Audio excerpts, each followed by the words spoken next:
इस कहानी के पीछे का तर्क अगर आप समझ गए तो आपका मन काबू हो सकता है।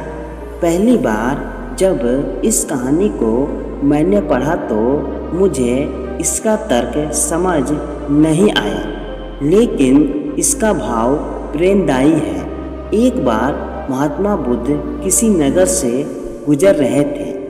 बुद्ध की नज़र एक कपड़े के व्यापारी पर पड़ी, जो दुखी और हताश दिखाई दे रहा था।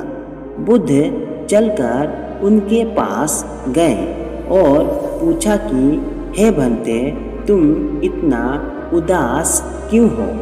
अगर तुम मुझे अपनी चिंता का विषय बताओ तो मैं तुम्हारी कुछ मदद कर सकता हूँ। कपड़े के व्यापारी ने बुद्ध को प्रणाम किया और उनको अंदर बुलाया। उस व्यापारी ने कहा कि जब से मेरी पत्नी की मृत्यु हुई है, तब से मेरे घर पर मेरे छोटे बेटे की देखभाल करने वाला कोई नहीं है, इसलिए मैं हमेशा इसको अपनी दुकान पर लेकर आ जाता हूँ। लेकिन मेरी दुकान पर आने वाले हर ग्राहक की पगड़ी को उछालकर फेंक देता है। कभी कभी उनका झोला उठाकर बाहर फेंक देता है। मैंने इसको बहुत समझाया, डांटा, लेकिन यह नहीं समझा।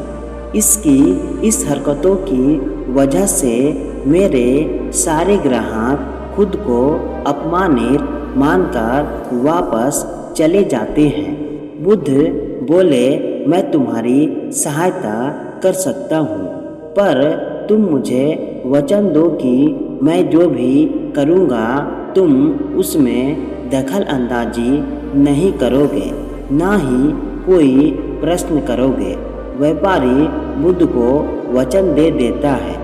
अगले दिन बुद्ध एक पगड़ी पहनकर आए और एक ग्राहक की भांति आकर बैठ गए। व्यापारी का बेटा आया और बुद्ध की पगड़ी को उछाल दिया। महात्मा बुद्ध मुस्कुराए और कहा, बहुत अच्छा, जाओ उस पगड़ी को वापस लेकर आओ। वह बच्चा दौड़कर गया और पगड़ी लाकर बुद्ध को दे दी।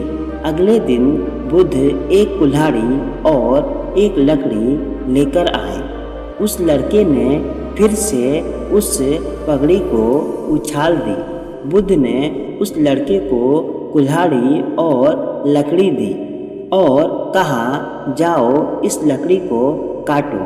व्यापारी को थोड़ा डर सा लग रहा था कि कहीं उसके लड़के को चोट नहीं आ जाए, लेकिन उसको अपना वचन याद था। 7 दिन तक महात्मा बुद्ध कोई न कोई नया काम लेकर आते और उस लड़के से करवाते। शीघ्र ही वह लड़का भूल गया कि उसको किसी की पगड़ी उछालनी है। व्यापारी बहुत खुश हुआ और बुद्ध को धन्यवाद दिया। मुझे पता है कि इस कहानी का और मन के वश का कोई विशेष संबंध नहीं है, लेकिन पहले आप इस तर्क को समझ लीजिए। अगर हम अपने मन को अपने हिसाब से काम नहीं करवाएंगे तो मन अपने हिसाब से काम करेगा। मन वश में हो सकता है यदि मन को हम अपने अनुसार चलाएं। मन 2 तरीकों से काम करता है।